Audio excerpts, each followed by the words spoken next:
Nombre chapitre 31. L'Éternel parla à Moïse, et dit, « Venge les enfants d'Israël sur les Madianites, tu seras ensuite recueilli auprès de ton peuple. » Moïse parla au peuple, et dit, « Équipez d'entre vous des hommes pour l'armée, et qu'ils marchent contre Madian, afin d'exécuter la vengeance de l'Éternel sur Madian. Vous enverrez à l'armée 1000 hommes par tribu, de toutes les tribus d'Israël. » On leva d'entre les milliers d'Israël 1000 hommes par tribu, soit 12 000 hommes équipés pour l'armée. Moïse envoya à l'armée ces 1000 hommes par tribu, et avec eux le fils du sacrificateur Éléazar, Phiné, qui portait les instruments sacrés et les trompettes retentissantes.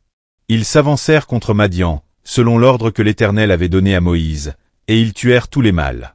Ils tuèrent les rois de Madian avec tous les autres, Évi, Rékem, Tsur, Hur et Réba, 5 rois de Madian. Ils tuèrent aussi par l'épée Balaam, fils de Béor. Les enfants d'Israël firent prisonnières les femmes des Madianites avec leurs petits-enfants, et ils pillèrent tout leur bétail, tous leurs troupeaux et toutes leurs richesses. Ils incendièrent toutes les villes qu'ils habitaient et tous leurs enclos. Ils prirent toutes les dépouilles et tout le butin, personnes et bestiaux. Et ils amenèrent les captifs, le butin et les dépouilles, à Moïse, au sacrificateur Éléazar, et à l'assemblée des enfants d'Israël, campés dans les plaines de Moab, près du Jourdain, vis-à-vis de Jéricho. Moïse, le sacrificateur Éléazar, et tous les princes de l'assemblée, sortirent au-devant d'eux, hors du camp. Et Moïse s'irrita contre les commandants de l'armée, les chefs de milliers et les chefs de centaines, qui revenaient de l'expédition. Il leur dit, « Avez-vous laissé la vie à toutes les femmes? Voici, ce sont elles qui, sur la parole de Balaam, ont entraîné les enfants d'Israël à l'infidélité envers l'Éternel, dans l'affaire de Péor. » Et alors éclata la plaie dans l'assemblée de l'Éternel. Maintenant, tuez tout mâle parmi les petits-enfants, et tuez toute femme qui a connu un homme en couchant avec lui. Mais laissez en vie pour vous toutes les filles qui n'ont point connu la couche d'un homme. Et vous, campez pendant 7 jours hors du camp. Tous ceux d'entre vous qui ont tué quelqu'un, et tous ceux qui ont touché un mort, se purifieront le 3e et le 7e jour, eux et vos prisonniers. Vous purifierez aussi tout vêtement, tout objet de peau, tout ouvrage de poil de chèvre et tout ustensile de bois.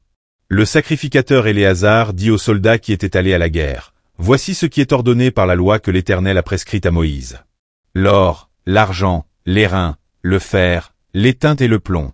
Tout objet qui peut aller au feu, vous le ferez passer par le feu pour le rendre pur. Mais c'est par l'eau de purification que sera purifié tout ce qui ne peut aller au feu, vous le ferez passer dans l'eau. Vous laverez vos vêtements le 7e jour, et vous serez purs. Ensuite, vous pourrez entrer dans le camp. » L'Éternel dit à Moïse, « Fais, avec le sacrificateur Éléazar et les chefs de maison de l'assemblée, le compte du butin, de ce qui a été pris, personnes et bestiaux. Partage le butin entre les combattants qui sont allés à l'armée et toute l'assemblée. Tu prélèveras sur la portion des soldats qui sont allés à l'armée un tribut pour l'Éternel, savoir, 1 sur 500, tant des personnes que des bœufs, des ânes et des brebis. Vous le prendrez sur leur moitié, et tu le donneras au sacrificateur Éléazar comme une offrande à l'Éternel.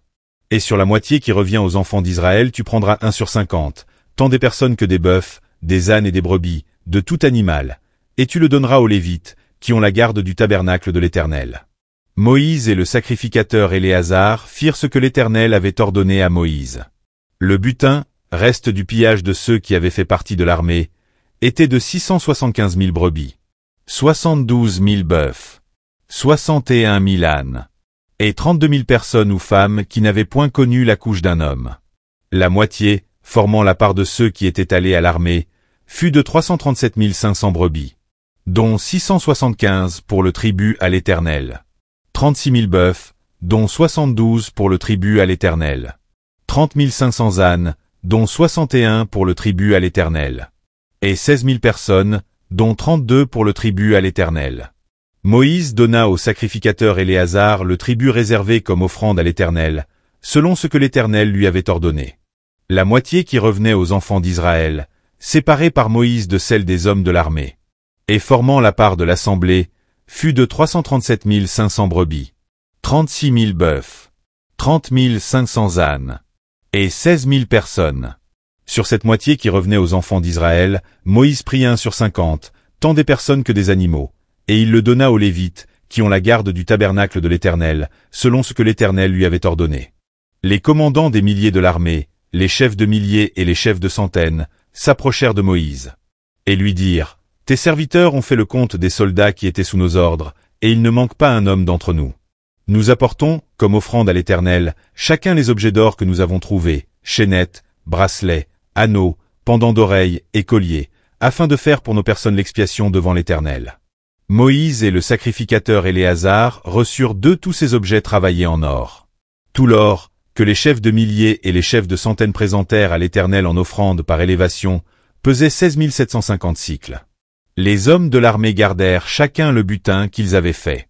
Moïse et le sacrificateur Éléazar prirent l'or des chefs de milliers et des chefs de centaines, et l'apportèrent à la tente d'assignation, comme souvenir pour les enfants d'Israël devant l'Éternel.